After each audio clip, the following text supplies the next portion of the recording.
Hi, I'm Nimmi. I want to say first how much I appreciate this space and how much I appreciate Sri Uncle for mostly forcing all of us to come here. But this week I was in DC at a conversation on counterterrorism and women with the administration, with Congress, with foundations. And I was on an all-white panel speaking to an all-white audience. And what I heard in how people think about women joining resistance movements like Women and the Tigers from this audience was that joining a movement for women must be a status symbol. I've heard women described as monsters, as deviants, as sociopaths for joining a resistance movement. The research that comes out of this space was that the motivations of these women were simply because they bumped into the wrong person, or because they saw a visual online on a Tumblr survey. They were attracted to pretty pictures of ISIS. So this conference, to me, is really important to keep creating these spaces where the Western gaze into our communities doesn't define how we construct a movement, how we construct the victim, and how they construct the solutions, right? Because if they get to construct the victim, they also get to construct the solutions. And what happened at this conference was, I eventually got very angry, but what's fascinating to me is in these conversations how they look at a community as if it exists in a vacuum. They can come up with theories about how the community exists and why women join and why there's revolution, but it's this airtight vacuum, as if there's no bombs falling outside, as if there's nothing else happening outside of this, right? So I just wanted to say that I really, really appreciate this predominantly Tamil space. What happens when they get to construct the victim, I found, particularly when it comes to women, is they come up with technical solutions that reinforce the vulnerability of women and also denies them any complexity in their politics, right? I have seen in Sri Lanka Tamil ex-combatant women being offered sewing machines, beauty salons, pastry making, right? Not just in Sri Lanka, I've seen it in Colombia and the FARC, I've seen it in Eritrea, I've seen it all over the world. These are the solutions they have to the political problems that we have right now. So I want to talk a little bit about memory. 2 years ago, Dr. Angana Chatterjee, who's a scholar on Kashmir, asked me to do an archive at Stanford on legacies of violence in South Asia. There had never been an archive on violence in South Asia, but more importantly, this particular archive, with the Martin Luther King archives, with the Holocaust archives, was to be from the point of view of non-state actors, right? Sort of a counter-narrative to the story. It came, the request, at a moment where I was sort of consumed in the urgent work of the contemporary political crisis in the United States. And also at a moment where this political terrain of memory was all that was left of political life in the Northeast in Sri Lanka. I wanted to tell her I didn't have time, and then she said there was a Sinhalese scholar who might do it, so I found the time to do it. And we went with Mario and others to Sri Lanka, to London, and then one day these uncles called from New Jersey and they said, Nimmi, we're coming to your apartment. And they came and dropped off these boxes in my apartment. And then they said, come, we'll go have dinner. And when I came back to the boxes, I realized what was in them. There's a scholar who writes about archives, and she says, the decision to write history from the archives comes from somewhere between passion and reason. Each vies with the other without ever quite overwhelming or stifling its rival. So in these boxes was Tamil history, right, in my small little apartment. The problem with this is that an archive requires an archivist, right? You have all these materials, they could be filled with meaning, or they could be entirely meaningless if I left them in these boxes. The materials revealed both the moments and the movements that captured these moments for the Tamil struggle. In these boxes was the continuity of struggle, right? For us who are the younger generation, and perhaps I'm older, but there was this idea of we were positioning ourselves within a long history of struggle, right? In these boxes were photos of Tamil women in the 1970s protesting outside the White House, wearing bell-bottoms and saris. In these boxes, there was evidence of the movement evolving, of continually wrapping itself around contemporary politics.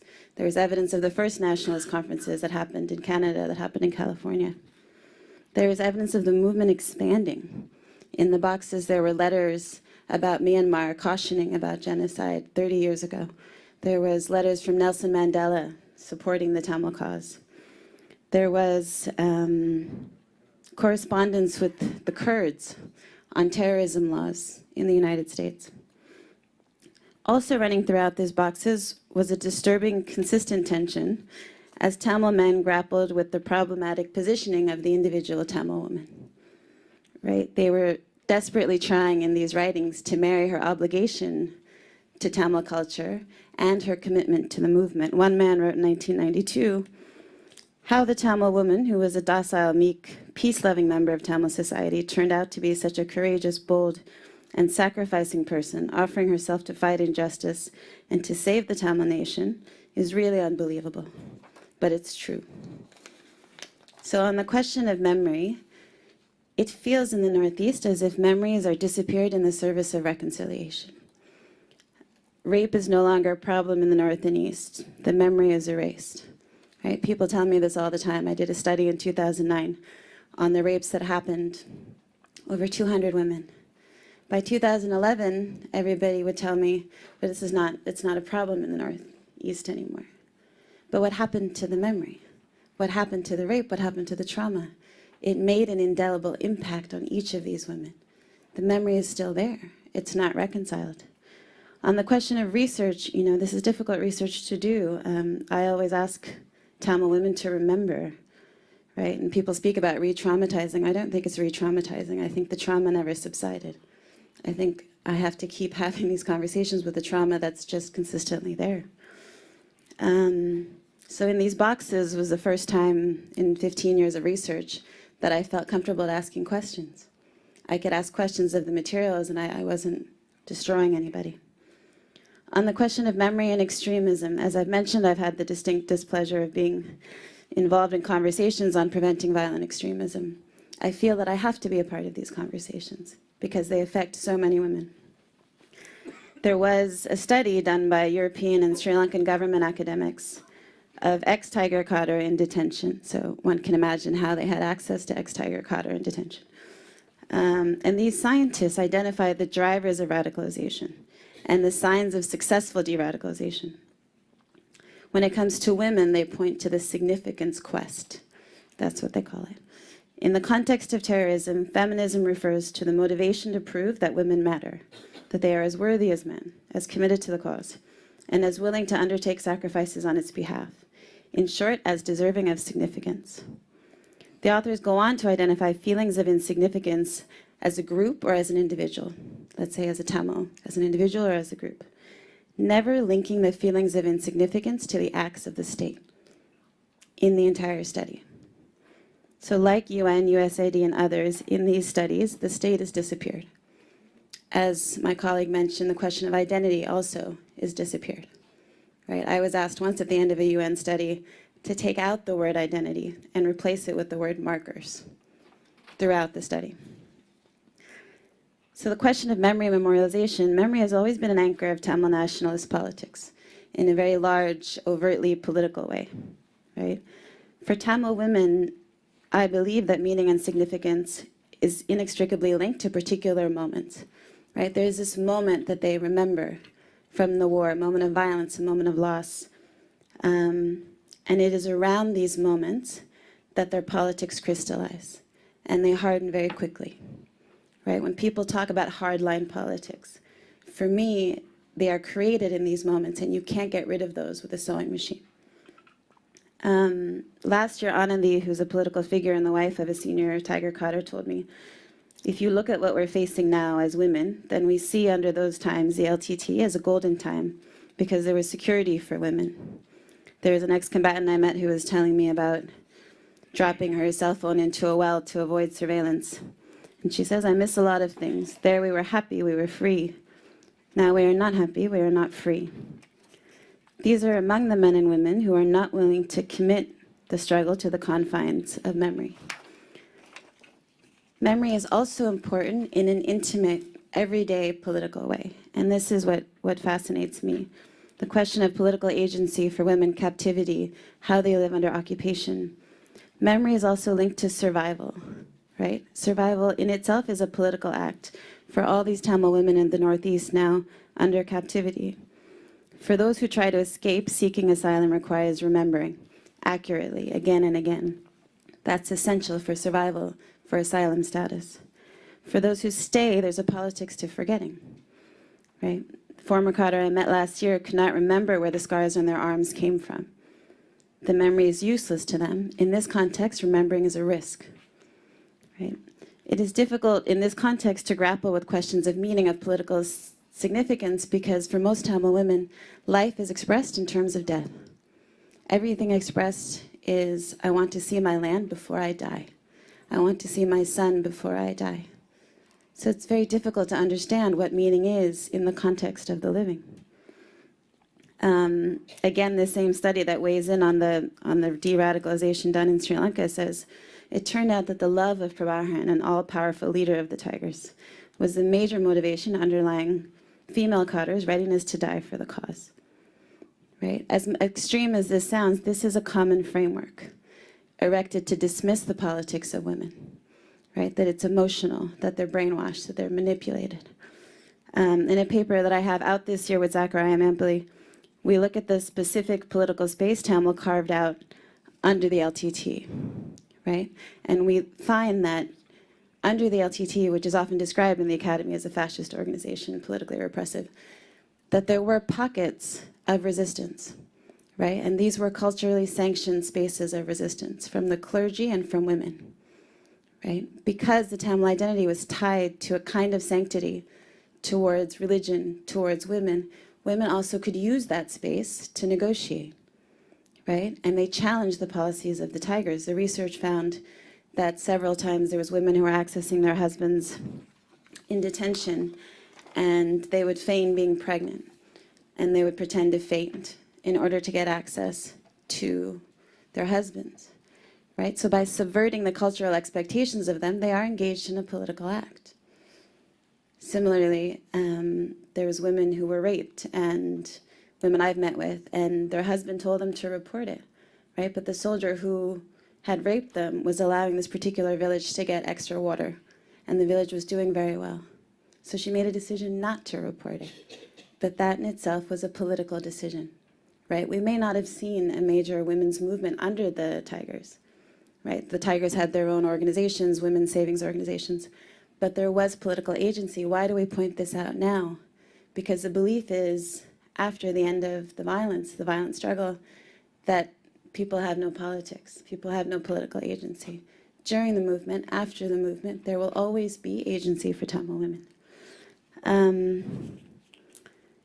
So in these informal ways, this paper, which should be out this year, examines the role that Tamil women took. Tamil women who had a clear understanding of the purpose behind their actions, a purpose that was self-serving, evoking Tamil motherhood, tapping into deep-seated cultural norms regarding the role of women in Tamil society as nurturers. So I'll sort of end with the idea of a moment. Again, this woman who works on archives says, it is as if some material traces had returned from this departed world, traces of moments that were the most private and the least often expressed, moments when people were taken by surprise or pain, or at least feigned being so. The archive preserves these moments at random, chaotically. And more so than any text or novel, an archive preserves characters. In one of the last trips to Sri Lanka, I met one of the mothers organizing for the disappeared. Her name was Asha, and she said, if he's dead, okay, tell me. If he's alive, okay, tell me. When you move past the point that you know if he's dead, it's not going to be okay. But the fact that she's holding on to this memory, this moment, she has his shoe, she has the bike set up the way that he left it, she has all of his music left exactly as it is. She says, he was my only son. This is all I have, right? In 2008, that is the moment that her politics formed.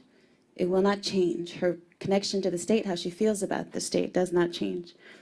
And it's complicated. So my own work on Women in the Tigers argues that women remember moments of state repression, and it forms their politics. It changes their politics. It creates a political identity.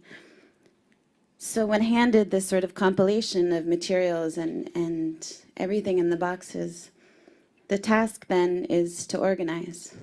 With Mario here from Pearl, we sat amongst these materials and we tried to create smaller and smaller boxes. And what we found is that we couldn't divide the boxes because they were so porous, right? Which one was a diaspora publication? Which one was a movement publication? Which one was diaspora media? Which one was movement media, right? It was all part of one Tamil struggle. So as we create these smaller boxes, you know, you have the Mothers of the Disappeared still sitting on the road after more than a year. And these women in the Northeast right now, I think it's important to recognize, do not have the same politics. All of the women organizing have different politics, right? Running through them are strands of nuances of nationalism that run between them, but they don't divide them. So we are at a moment, I believe, for an emergence of political imagination that didn't exist before. And I think it's an important moment. Each of us, particularly the young women here today, which it's lovely to see so many young Tamil women, has a different role in this work, has a different space in this work. In my work in City College, we are training for the first time immigrant women to study the places they're from. I was told I couldn't study Sri Lanka because I wasn't objective. We have Somali women, we have Afghani women, we have West African women who are now doing identity-driven research and connecting it to political writing. And coming up with a more cohesive political project between communities of the oppressed, between Black women and Tamil women, between queer people and Tamil people. So I'll just end with a quote from Thammalini from her recent writing, one of the women's captains of the Tigers. For female fighters, what they believed was a moment, for Tamils, for women, felt in the end, they believed was a movement, felt like it was just a moment, one they committed to memory. She says, we were spurred on in the most difficult combat training by the thought that we, the women of Tamilolam, would one day write stories of courage like the women who joined the battle for the Chinese Red Army in Palestine, in Telangana. However, it was unfortunate that the movement lacked the practices to direct these ideals so they could take shape as transformative change in our nature, rather than remain a fleeting experience. When I wore the camouflage uniform and walked into the town with the gun, there was some respect in the way everyone looked at me. People thought of me and treated me as their own child because I was fighting for them. Now I go into town, no gun, no good clothes to wear. People turn their faces away when they see me or sneer. Like a forged coin, I have no value. We female fighters dreamed of bending the sky to a bow once. Now all our memories are dissolved and we lie fallen at the threshold of reality. Thank you.